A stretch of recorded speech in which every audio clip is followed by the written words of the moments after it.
Briar and I are in exceptional form today, and I admit that it's 100% my fault It is because 100% Marissa's fault. Are you because I mean, ready? Briar, we've been talking about asking for and receiving help. And see, Briar often asks me for help creating visuals because I just go and I make this weird thing and we get around any kind of executive dysfunction that Briar has about making images. And then I said, you know what? I can really help Briar by making something that she would never ever ask for. So last week, Briar was a participant in the Catalyst Connect profitable operations, and she started off her epic presentation with a phrase. And the phrase was so good that I had to do this.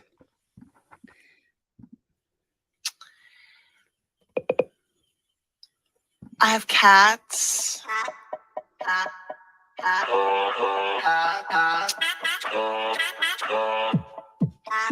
I have cats.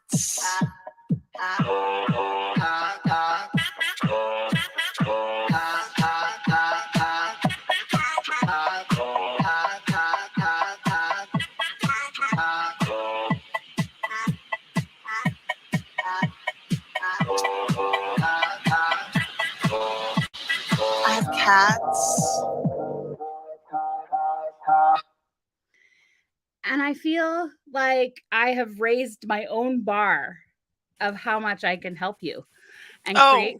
100%. And if that didn't get you dancing and hopping, tell me because that'll take that as a challenge and I will keep creating. I am thinking about doing a meditation version where you just zone out to you and your aspirational I have cats. I have cats. Welcome to Unlearning How to Ask for Help, where maybe you will think twice about asking me for help because I might turn your random races into the dance hit of the summer jam. Hello, y'all. So I completely kerflummoxed over here, but we were, which I guess it's a good way to start this because we were Yeah. supposed to be talking about the negative effects of asking for help. You might not know what you're going to get. That's You might number not know one. what you're gonna. Now, I'm not going to define this as a negative effect personally, but if I were someone else, it might have been. Maybe. See, what happened is you asked me to make you into Flat Briar, which is like a I variation of remember. Flat Stanley. And I was like, it was hard for me because I was like, Briar is not flat. There's nothing flat about Briar. Briar has so many levels, like not just 3D, 4D, 5D, 7D, 8D is Briar and all of that. And I'm like, I don't think I can do it. So, I had to put in some beats. I had to put in a little just to make sure that you knew and that everyone else knew there was nothing flat about Briar. So,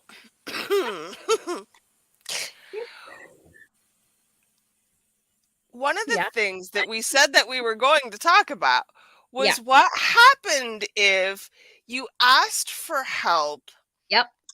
and it was not properly reciprocated. Right.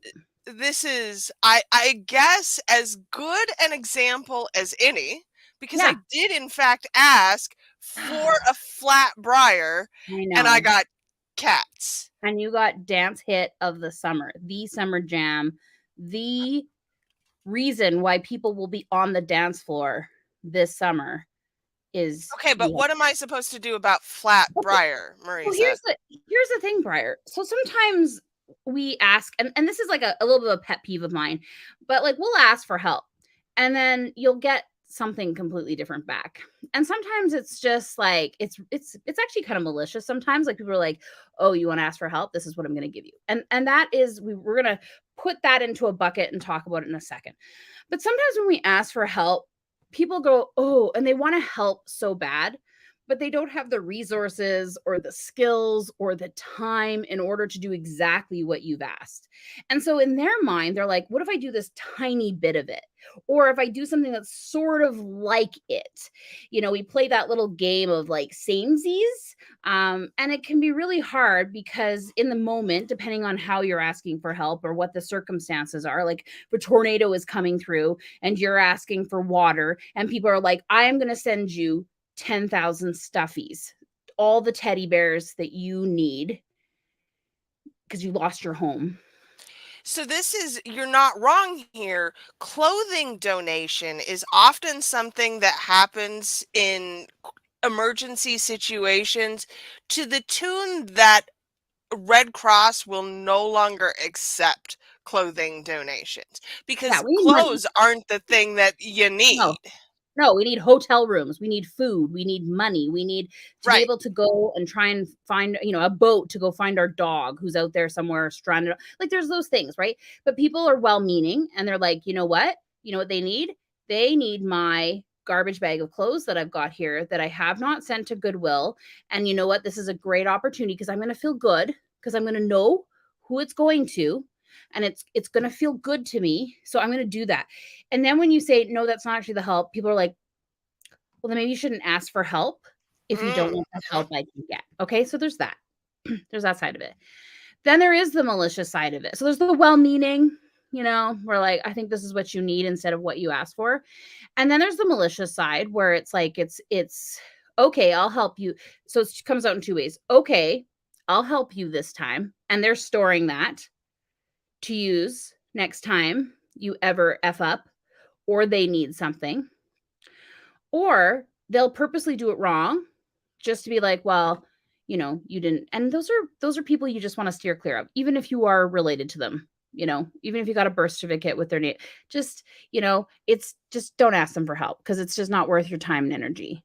Okay, and I know it feels like sometimes that's all you got, but there are other avenues, and there are people who can help you brainstorm the other avenues as well.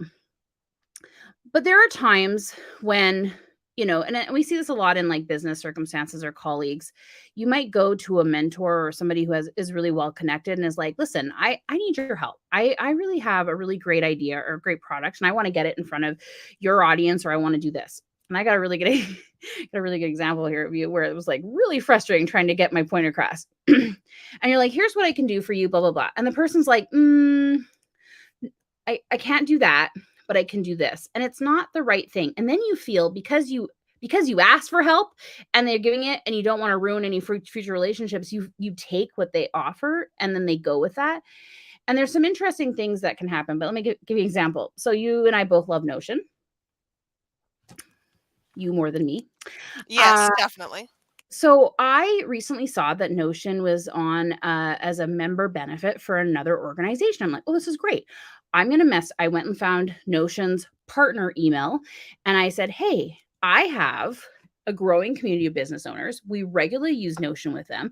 I would love to be able to offer them a member price to Notion. Now they have like an affiliate program. So I'm like, this is easy. I can forfeit my affiliate fee to pass along the savings to the members.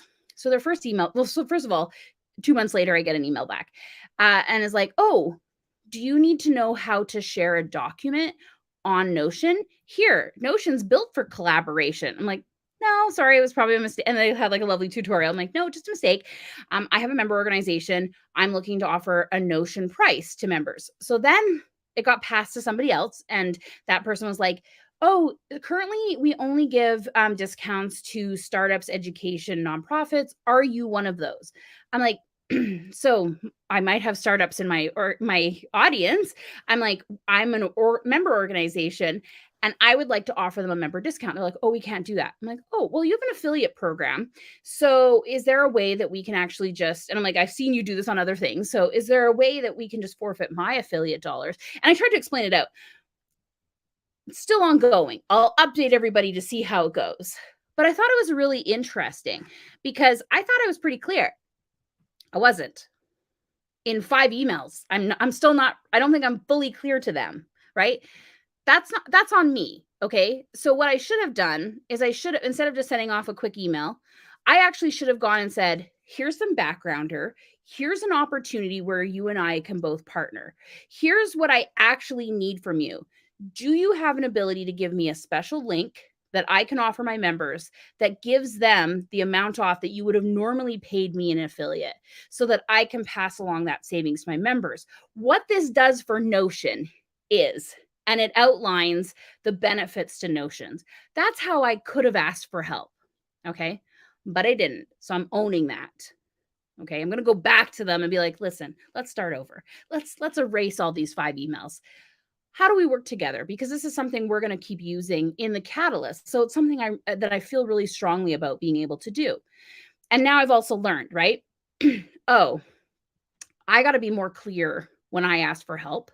I also have to outline how I want that person to participate with me, what the capacity is, both on my side and what I hope that the capacity is on their side, and then what the outcome and the benefit would be for both of us. Because that's the reality. Even when we're in help, there is a benefit to the other person who is helping us, even in our most dire straits. There is a benefit. There's a ripple effect. And we have talked about that at length. I think the issue here for people is, what do I what do I do when I don't get the help back that I need from you? What's my strategy here? Do I continue to negotiate with Notion, or do I pick up my ball and take it over to ClickUp or Trello and say, "Hey," right? Yeah. What do you got? Or maybe I do that both, right? I mean, that's going to be really depending on you and your own energy level and your own ability to do this. Sometimes we can't. I mean, I am used to people not understanding me. I have a whole lifetime of experience of people being like, "What do you want to do? What's this idea you have? Has this economy ever succeeded anywhere else in the world so I can compare what I know to that country and see if I think it's valuable to implement?" Yeah, I get it. But you have to kind of go, what is it worth to me right now? Why is this really important for me to get this help right now? It's really important for me to start building member benefits that are outside the room. The reason why is because as people are coming on to their second and third year in the catalyst, their need for a membership changes. And we want to change with them. We want to be able to offer a variety of member services. So it's really important to me. And it's really important to me that Notion catches up with us because I do like Notion and I like the ease of it. And I like that we're already using it in our organization. So if this is Notion listening to this, go find my email. I'm going to send you back a better proposal. I'm starting over. I'm sorry. I'm going to build it in Notion, actually. I'm going to build them an entire Notion document and I'm going to share it and I'm going to allow them to collaborate with it. I'm going to do it. And I'm going to do that with other things. But now I've learned, right? Now I've said, this is actually important to me. Why is this important to me? And how will I know I'm being served? How will I know I'm being helped? And I think this is really an interesting thing too, because again, when we get that situation where someone gives us some help, a little bit of help, and to them it feels like they're helping, and we have to make the decision whether to say yes or no. And there's always that thing, if I say no right now, they'll never help me again. We talk about this a lot. If I say no to this person right now, will they never come back here? Yeah, that's a possibility. Absolutely. We can't control everybody else's reactions to our responses. We can't control, but I'll tell you something. If that's it, that was their last ability to help us, that's okay. We probably are ready to go and find other sources of help. Okay, we do. We're ready for that. So part of it is really knowing why it's important to you. What does it feel like when you're being helped? How do you know when you're actually being served? The other side of it is, do you have boundaries around being helped as well? This is important because too, sometimes when you ask for help, I need a flat briar. And I'm like, okay. And then I give you the summer hit anthem of the summer. Now, Which for is some people, apparently called "I Have Cats." I Have Cats by Briar. I actually titled by Briar and Marissa. I figure we could just go. We could I, go. We could. I, I, we need a better band name than that, but it's fine. Yeah. I mean, what if we get booked for like a festival? I just It's just me dancing on the side, right? And you just standing there with holding a cat, like the best act. But for other people, that might be really offensive. I took a gamble. Lacey's like, "Do you know she's doing?" I'm like, "No," but I'm willing to bet this will make her laugh. And the reality is that I built on our relationship knowing that, but someone else could be deeply offended that I put a clip of their presentation to a really catchy beat and was proud of it. Okay, I know that. Mhm. There are risks involved in helping people in the ways in which we didn't ask for their help. Yeah, and I think you'll hear this too, like, there's always a mother-in-law somewhere in the world going, "Well, I tried to help them, but they said no," in that exact same tone of voice, right? There's a mother-in-law out there right now saying this, and then being offended that their help of whatever they thought was, that tuna casserole, uh, when the baby's diaper needs to be changed. Like, those kind of things are all the time. Again, be okay with saying thank you, but no. I did have a friend pass away, and her family was inundated, which I know this sounds amazing. And to me, I'd be like, wow, okay. But her family was inundated with about 67 casserole dishes. Oh my god. Where do you even put all of those? And their daughters are both celiac. I will Great. tell you, one of those was edible for them. Now they have 66 dishes of inedible food in people's containers. Okay. So glass dishes, whatever. You can't just like, if I've given food, I've given it in a dish I don't need back. Okay. Because now they have the additional burden of doing that. And they had to make sure that like there's no cross contamination. They had to get rid of all of it. And then, and like then they felt bad. And then they're like, does anybody want these casserole? Like it literally, and of course they couldn't put it publicly because all these people on their Facebook could see. They're like, does anyone want a casserole? Right. And it was just like one of those things where I was like, oh no, it's the teddy bear. It's the teddy bear, right? We thought that this is what people needed. Instead, we can still do that, but we can give like donations to like food, like a DoorDash or a Skip the Dishes to cute, a gift card that they can just use when they need it. We can give a gift card to house cleaning services that they get to choose when to use it. They're not just showing up at their door, right? These things that where it's like it's more stressful for them to get rid of the help or deal with the help, right? Now, part of that is our own, when we are the ones giving help, is our own ability to see where our help was not the right thing for that person and not take it personally because it really has nothing to do with us. Consent matters. Consent matters even in giving help. Is this the best way I can help you right now? No, I absolutely need this. Okay, I'm not available to do that right now. I'm so sorry. And that's it. Or I'm not available to do that right now, but I know someone who might be. There are so many ways to redirect help, I think. Yeah, I mean, sometimes it's like, can I get on the phone and see can I just call around for you? Can I see who is available? You can do that if you have time, but also keep in mind that it might not be right for you to do that either. And now you've promised yourself, I am a horrible at following up. I can't do that for people. I do that, and then I'm like, oh shit, now we're both in trouble, right? Because they were counting on me for that because I did offer that. So the other side of it too is making sure that the people who you ask for help actually are able to help and they're not just helping you because they feel bad or they feel because now you've built up a block in your relationship. And I will 100% admit have avoided people for a few years now who I helped when I shouldn't have helped. And part of it is because I can't, like, I don't want them to be like, thank you, like I don't want them to talk about it. I don't want them because I don't wanna accidentally show that it actually hurt me, I don't want them to have to be the burden of that. I should have been better at the time of saying, "I'm not able to do this right now." And I think this is part of the learning process and why people struggle with asking and then receiving help, right? Yeah. Yeah, and then I hear that too, and I hear myself say that, and I think of all the times I've stopped myself asking for help too, because I don't want people to feel obligated to help me, you know what I mean? Like, I don't want them to feel obligated. I want them to be able to do it genuinely.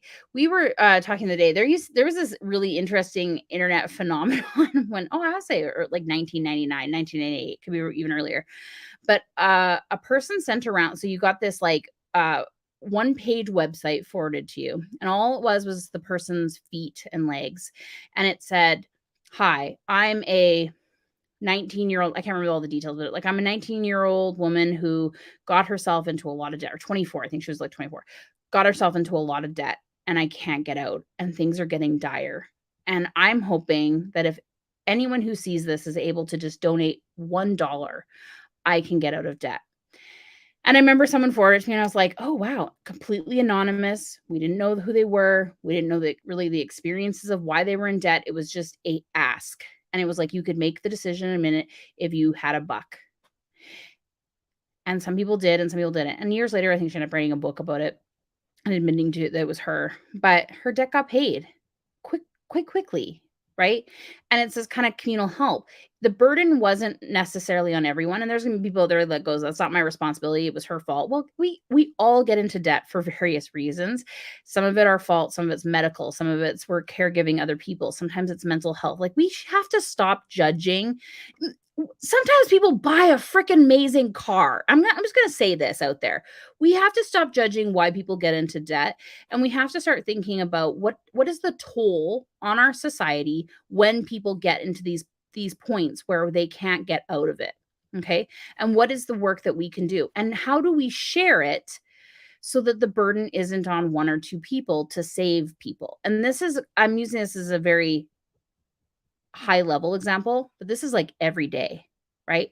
We had a bridge here that it's like over 100 years old. Somebody had this idea that maybe we could put these like light bulbs that last like 100 years on there and we could light them up and change the colors and it could be like this kind of fun thing in their river valley. City was like, nope, we can't afford that. So they arranged a fundraiser. We bought 2 bulbs. I think it was like 10 bucks. Like it wasn't anything. We lit the night up and it was like in a couple weeks. It was easy to do. There were people out there who still complained about it. "Oh, this is my tax money going to that electricity." And it's like, "Okay, here's your 2 cents back. I'm gonna give you your 2 cents because it's exactly with a portion of your taxes that goes to lighting this all year round. So here you go. Where do you need? Right here? Oh, we don't even have pennies. So I'll tell you what, I'll pay you for the next 10 years in advance and let me know how it works out for you." Right? Part of the burden here is that of fault, that of responsibility, right? And that so much of why we don't ask for help is because we don't want to hear that bullshit.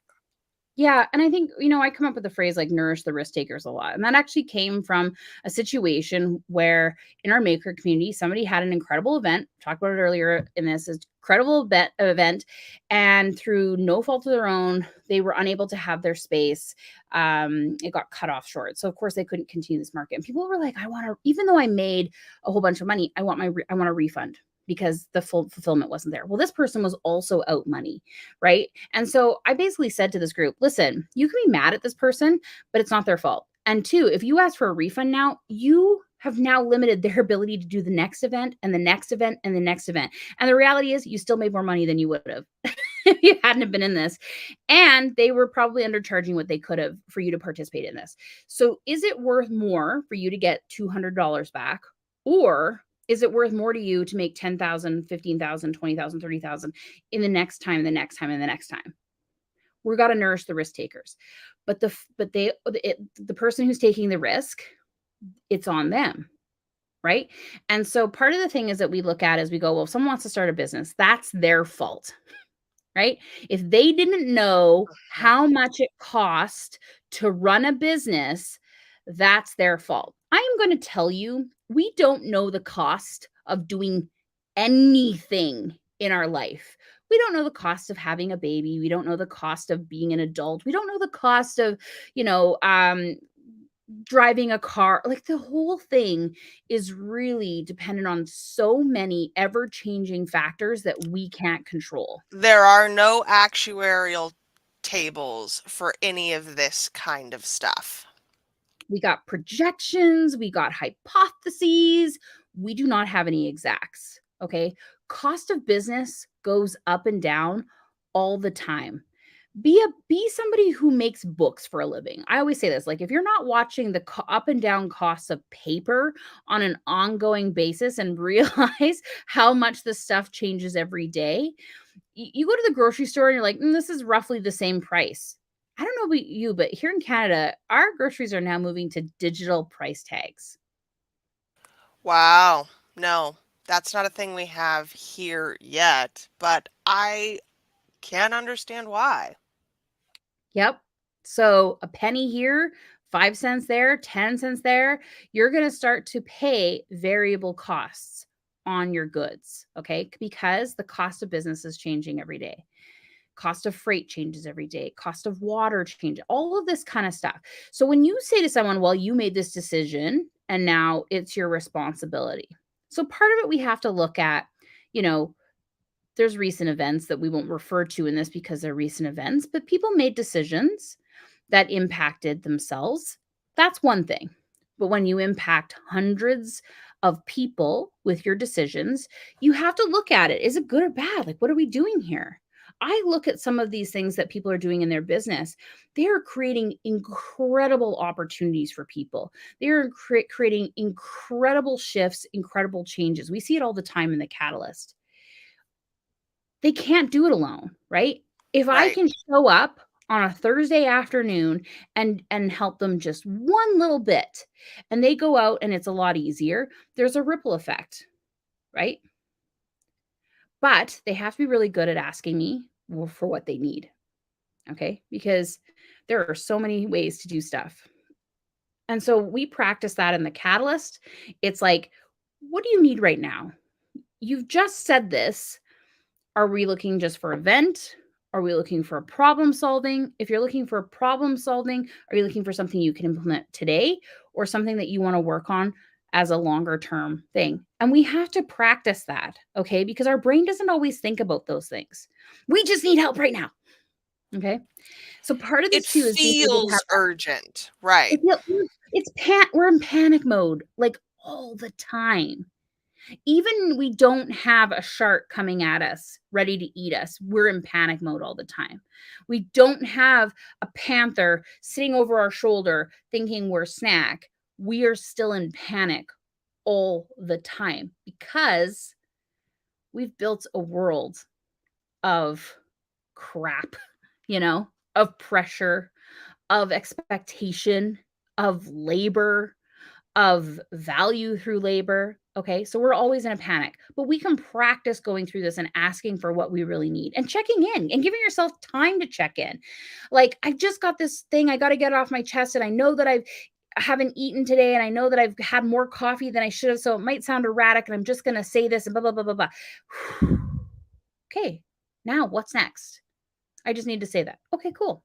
That's help, right? That's asking for help. Somebody was able to listen and witness that I had this moment. I had a small tantrum, whatever.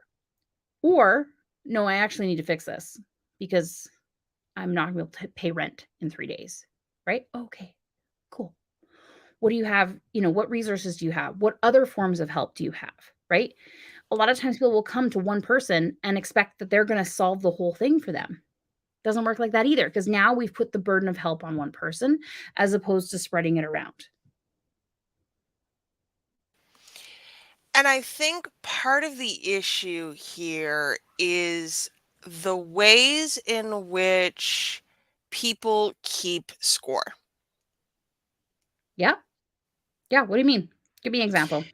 So, I've been talking a lot this week with a couple of people who have terrible boundaries about the need for relationships to be transactional. Okay. That Yep. I and this is a difficult concept for people, but relationships are transactional. I expect to benefit from any potential relationship that I am in long term with someone. Yeah. However, the issue becomes, well, how do I not keep score? Yeah, I mean, and it's hard because like I have like one rule for being a friend with me, and people will agree to it at the beginning, and then when it actually happens, we find out, right? And I'm okay being like, hey, no worries, not something you can do. Like at the time, not something you can do. My one rule is just like if I say something, if I make you a song and I think it's the coolest thing, and you hate it and it really hurt you, just tell me right then. Just be like, "Oh, man, that was not cool," or you just said something that was, like, way out of line, or that's hurtful. Because sometimes I'm hopped up on Pop Rockets, okay? Sometimes I'm hopped up on 3 days of caffeine because I didn't sleep. That's just the way my brain works, and sometimes I say really dumb shit, okay? Sometimes I just say it, and I'm just gonna say that. I'm gonna say this, I'm a person. I am that commercial where they say, like, "Do you just need a Snickers?" Yeah, I'm Joe Pesci, okay? I'm Joe Pesci almost 80% of the time. It's kind of one of those risks you have as being friend, but I'm open about it. I'm super open about it, and all I say is, "If I hurt you, just tell me right away," because half the time I can be like, "Fuck, that was horrible." But what happens is sometimes people are like, "Did Marissa just say that?" And then your brain fills in the cracks, okay? 2 weeks later, I haven't heard from you. I don't know why I haven't heard from you because I don't even remember saying whatever I said because it was like low blood good it was a pop rocket frenzy where I got a little too hopped up on sugar and not enough on sleep. And I was a dick. I was just a dick, you know? And but the brain has filled in the cracks. Marissa's always a dick. Marissa really meant that. Marissa thinks I'm whatever, right? And that I can't come back from that because now you've created a whole persona about me that I don't even know who that is. And you've created it and it's real to you. And now you want me to apologize and make reparations. And I got nothing to do with that person you've created in your mind because it's your perception of me. Right, because scorekeeping isn't actually about the relationship. It's about what you've decided in your head.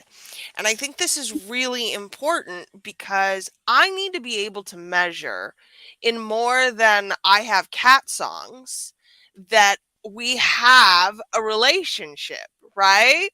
I have to be able to say, hey, this is how I benefit.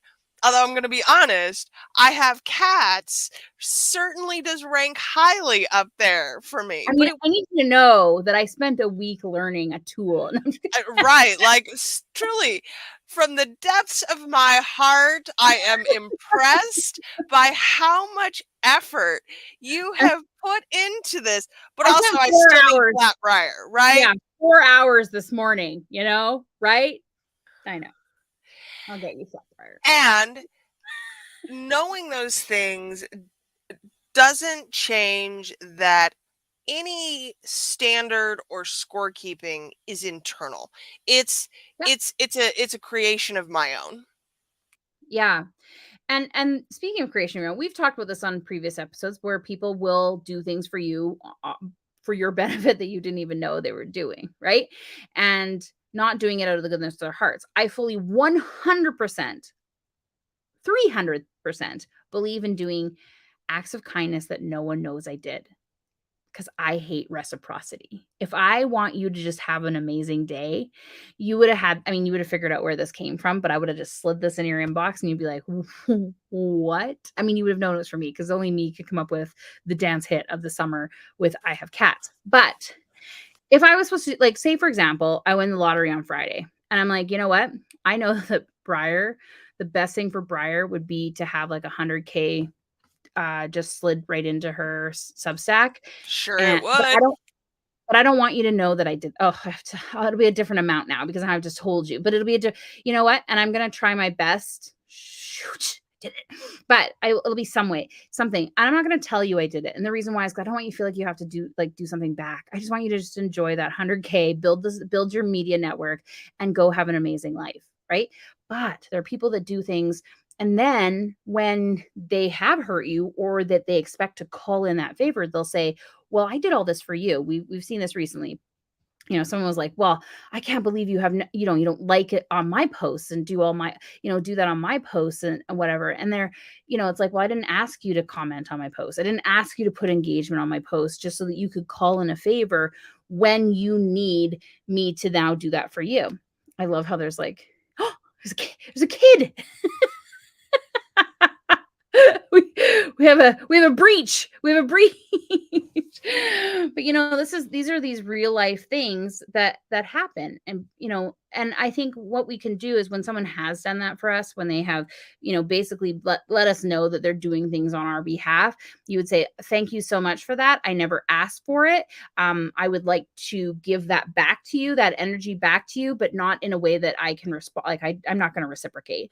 I wish you well. And if it is something that you feel like you have to call in later, please don't do it anymore. Please do not give me any of your goodness. Give it to people who have Right. asked for it and who need it. And make sure you say that, and they might be offended, but again, it's not your business what they're offended about, right? Because they've created that idea in their head about how you should have responded.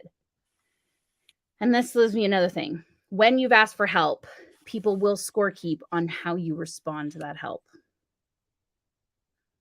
You got mute. So what's that look like?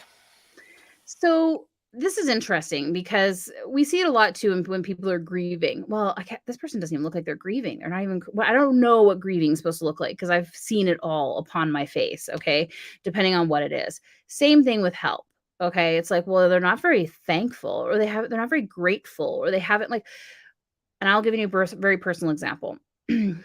My biological father held up to me for about 40 years that I never 38 that I never sent a thank you card after my 8th birthday. Now, I didn't know him between the ages of 3 and 8.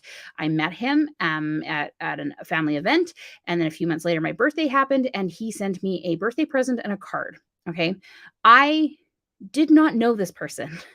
You I were 8, and I did was 8. not know this person, did And not send a card.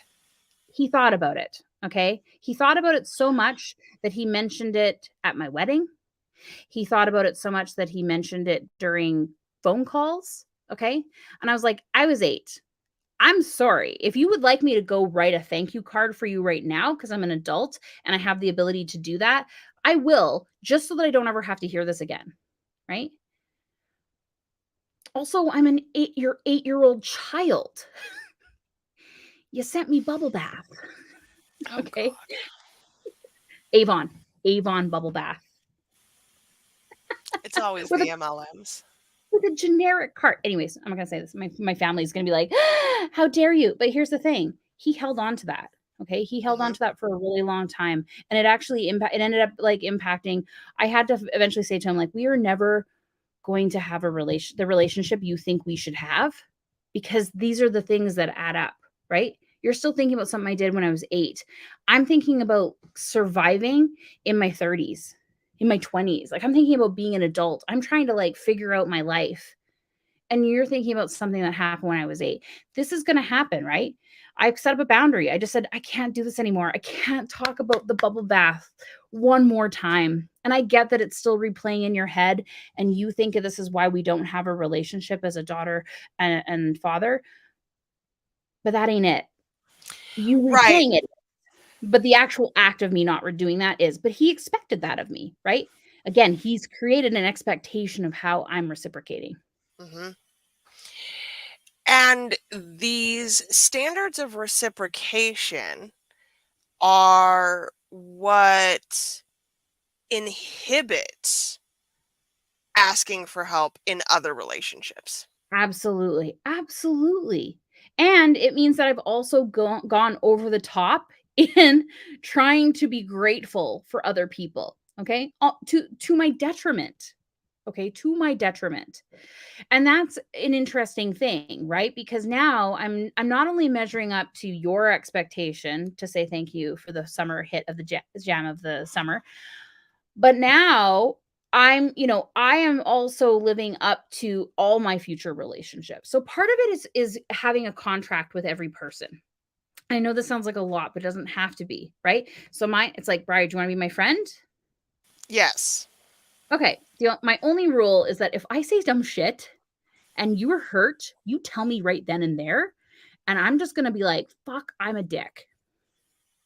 Does that work? Yes. Okay, a year from now, we're gonna check in and make sure that's still okay, because it might not be okay a Mhm. year from now, and that's okay too. And this is Maurice's personal standard. Yeah, now what's Mine is, so that's an interesting question.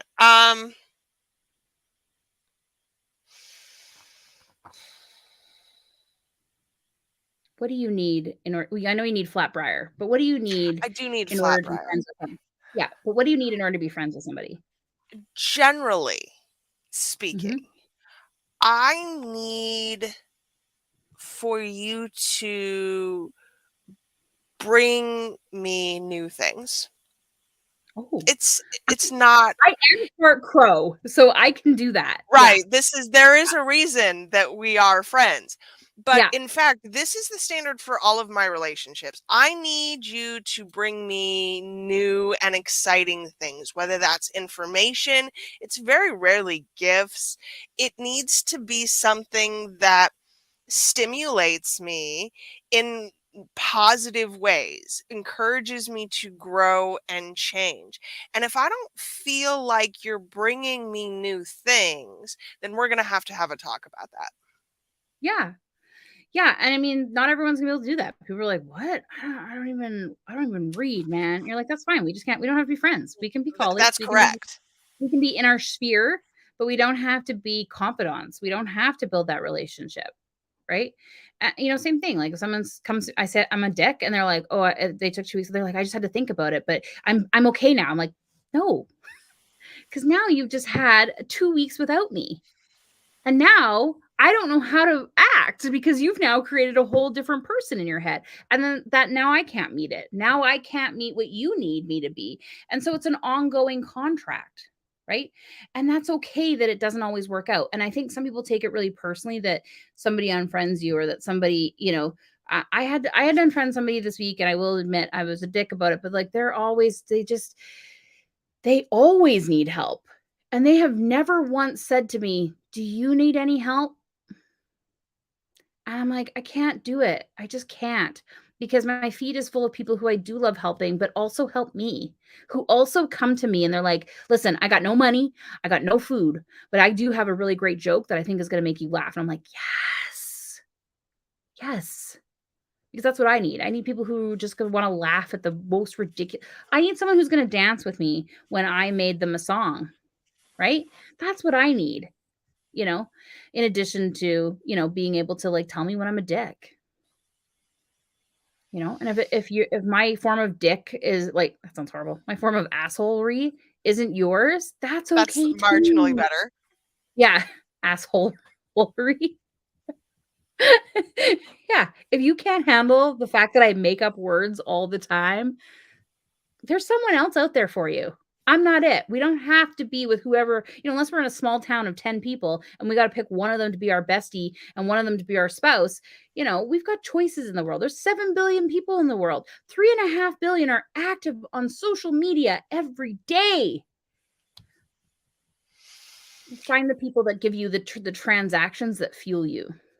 And remember that you do have choice always. And I know that feels hard when it's urgent. Yeah. And I think sometimes it goes back to like, have we built the community when life is good, or are we building community when life is shit all the time, right? Because there is that trauma bonding that we tend to like do really well at. But like, what about like wealth bonding? What about health bonding? What about like, man, today's a great day. I'm going to go make a friend, right? But we don't, because we're just like, oh, today's a great day. I'm just going to enjoy it for myself and I'm going to be there. But like, we got to start building the community when life is good to take us better, but also when the shit hits the proverbial fan, we've got a community, not one person, a community who can share the work. And yes, it's burden doesn't have to be a bad word. It's share the heaviness, share the of helping you go through something and get to the other side. It's everybody putting in a buck, and now you're debt free. And I think a lot of what makes this work for you and I as we grow, as we build things, is the willingness to emphasize community and community building. Yeah. And I have spent a good chunk of my life in solitary. um, I think about like my 20s. I lived alone. I didn't have roommates and I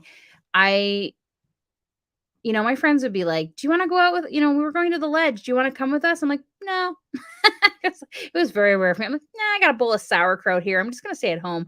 And they're like, "What?" I'm like, "Yeah, man. It's Friday night. Sauerkraut." Like, whatever. I was just a weird person. But, like, now I look back and I go, "Oh, man, I really should have built friendships." Right? And I built community online. I'm a fat nerd. It's just like being online, you can find friends, and some of it's worked out for me. Lacey and I have known each other for 20 off and on years, and now she's a big part of my life and my business again. It works out for me, but I also need to just go out and have community here. I need to be able to reach out. And I'm starting to do that again, but I wish that I hadn't gone through like 20 years of really being alone. And the reason why I did that is just because I didn't want to be a burden on other people. I absolutely did not want to be and I still don't. You can ask any of my friends, they know that the worst thing I could think of is to be a burden on someone, but I also know that they love helping me. And that's that reciprocity is people are just like, "Wow, I love helping people. So why wouldn't people want to help me?" I think a lot of this comes down to choosing to believe that the universe and your community has your back. That if you expect a positive outcome, you're much more likely to see one. And that's not wishful thinking.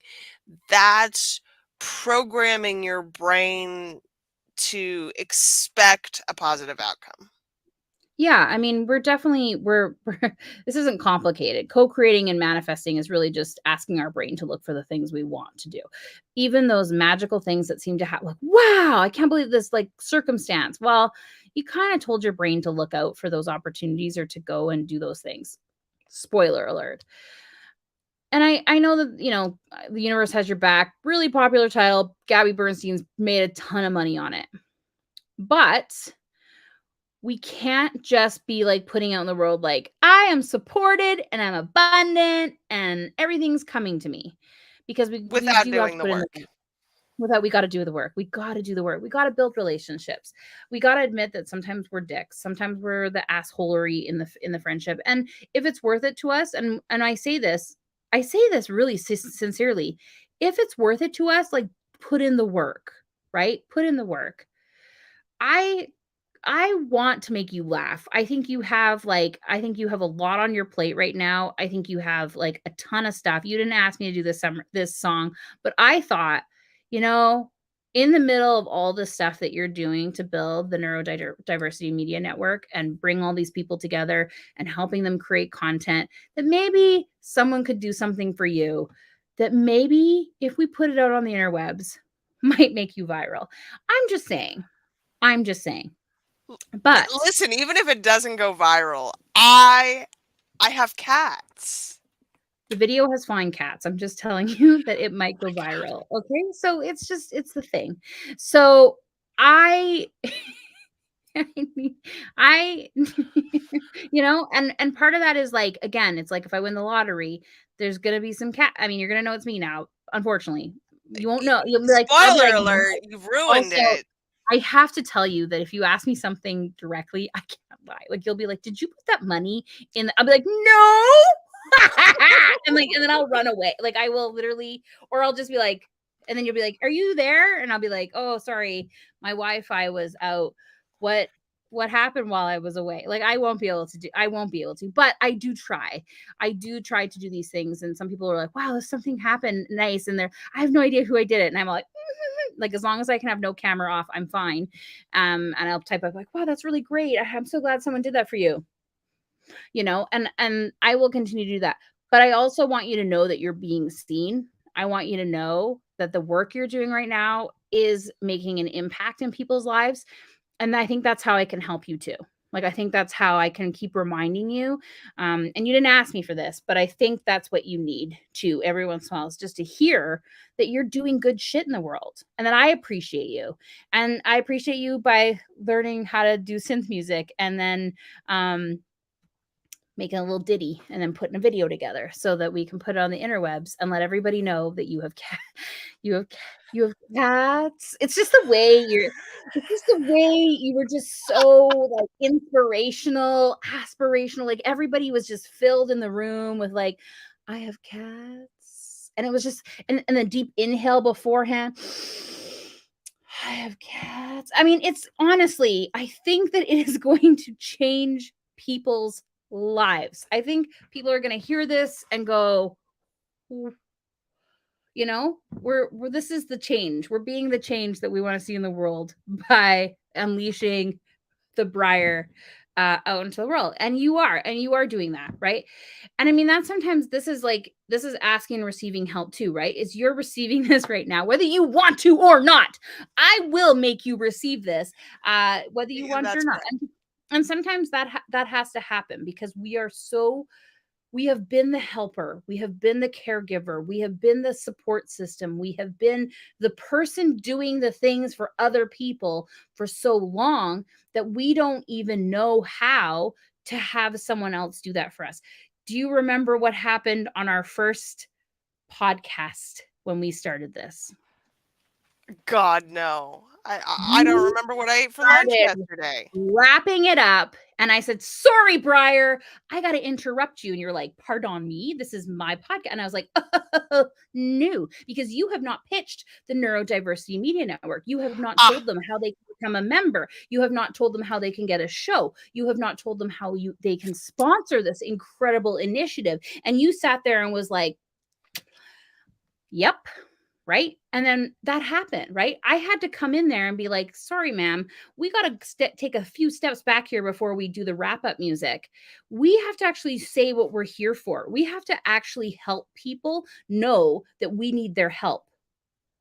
And by the way, we still need your help because we're building something here that's way bigger than both of us. Okay. We still need your help. If you're listening to this, if you're watching this, and I hope you are, and you should be, because Summer Anthem of the Summer is played in here. And if you're just catching it, go watch the replay. It's worth it. I'm telling you. But think about where you can show up. Think about where you can start to build your community. It might be at the Neurodiversity Media Network. It might be it might be in the Catalyst. It might be somewhere else in the world. But dare to be a part of something that is bigger than you are. Dare to put the buck in to help somebody else have the ease. Okay? The more you practice that and the more you practice getting it for yourself, this is how we build really strong, healthy communities. We are not always going to thrive, okay? But we can survive when we have people there helping us. So if you're listening to this and you're like, I do want to be a part of something else, Briar's Neurodiversity Media Network is a great place to do that. And it is something that this whole unlearning how to ask for help and receive help is happening in real time with these podcasts. If you want to go see a living, breathing example, Briar is basically extending help. Briar's also receiving help. She's helping this get out here. We're currently working on yesterday. You can I gave you a little light bulb of how you can help spread the word of the Neurodiversity Media Network even more, right? We're doing that. It's a give and take, and you can be a part of that too. So if you're feeling that call, you're listening to this, you're like, oh my God, yeah, Marissa Briar, come to us. We'll help you get set up. We'll help you start getting your message out in the world. That is getting help. That's receiving help. We know how to package it up. We absolutely know how to help you spread that, market it, get it out into the world. You don't have to do it all by yourself. You can. You you can. can, but you don't Go have get, to. yeah, go get your bowl of sauerkraut and stay home on Friday night. But what I'm telling you is that there are groups of people out there. And if it's not us, we know other people too that we can help match you up to so that you can get that help, so that you can receive it. So practice the good boundaries, practice the communication styles, practice creating contracts with your friends and family. It sounds super formal, but it's actually lovely to hear what people need from a friendship or a romance. Okay. And being open to it, and then being like, oh man, I can't meet that. And being okay with it. Right. Maybe it's you can't meet it right now. Maybe you could, maybe you just need to take a break. Maybe you need to work on yourself. Maybe you don't want to. Maybe it's not anything you really want. But knowing that is going to help you build really strong relationships. And you can be in community with people that you can't help as well. The idea is that we have a community so that the burden isn't all on one person to make sure that that person survives. We have a group of people. So that's my parting message. I will only add to that that most frequently, in my experience, the people who feel least equipped to offer help are often the people doing the most, helping the most. Yeah, and the reason why they can't feel they can't be equipped is because they're already doing all the things and they're Right. tired and they're not being recognized for the work that they're doing, right? This is why we had such a rise over the last decade where we're like, yeah, moms that are at home and doing all this work and all that, like we actually have to start recognizing it. We have to start legitimizing it. We have to start realizing that the caregivers of our society have like more or as much value as the people who are going to a job every day. Okay. The value of making money doesn't define us. And this is hard too because we as business owners often are friends with other business owners because we feel like those people like get us. But those aren't always the best relationships either to build really close friendships with because you feel like you have to help them their business succeed all the time, or they have to feel like they have to help you all the time. And it can get exhausting. Sometimes it's nice just to go out with somebody bowling and not have to talk about business as well. So again, that's sharing that experience with people and not making sure that like all of it is just on one person. So it goes with your partners, goes with your kids, all that kind of stuff. We need to start sharing the caregiving, share giving, if you will. Ooh, I like it. Let's coin that one. I'll go buy the domain. Don't tell Biba. Please do. Y'all, this has been, I mean, I have cats, but also this has been absolutely amazing. And we have one more episode in this series, and then we have placards. You're right. I'm We're doing very something oh, fun. It's not I think businessy. I think I think Biba heard you. Oh no.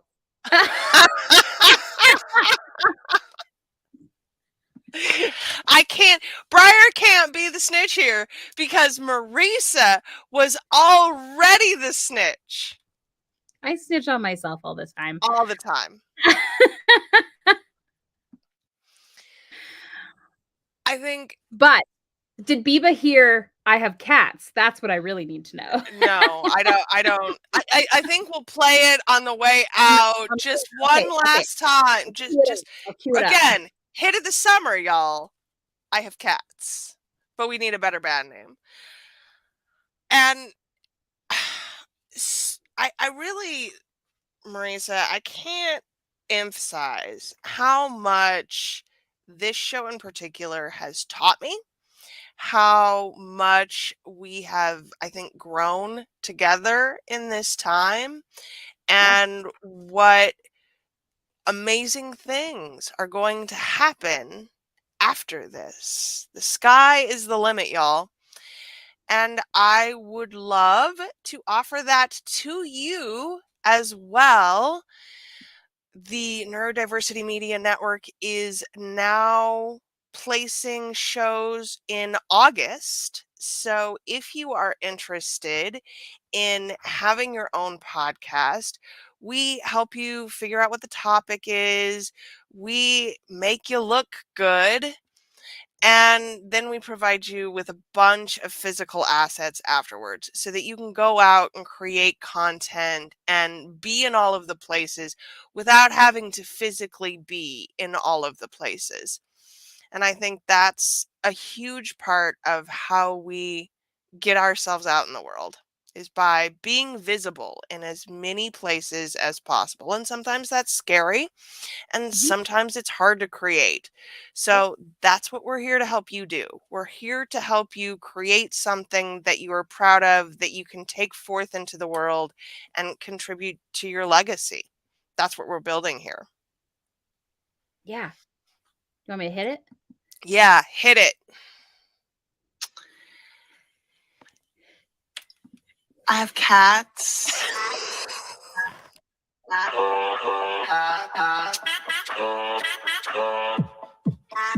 I have cats.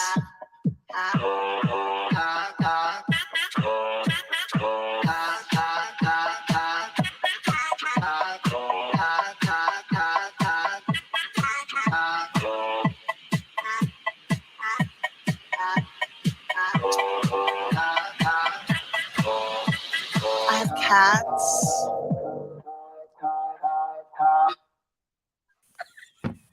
He was like, what is happening? The summer hit of the summer.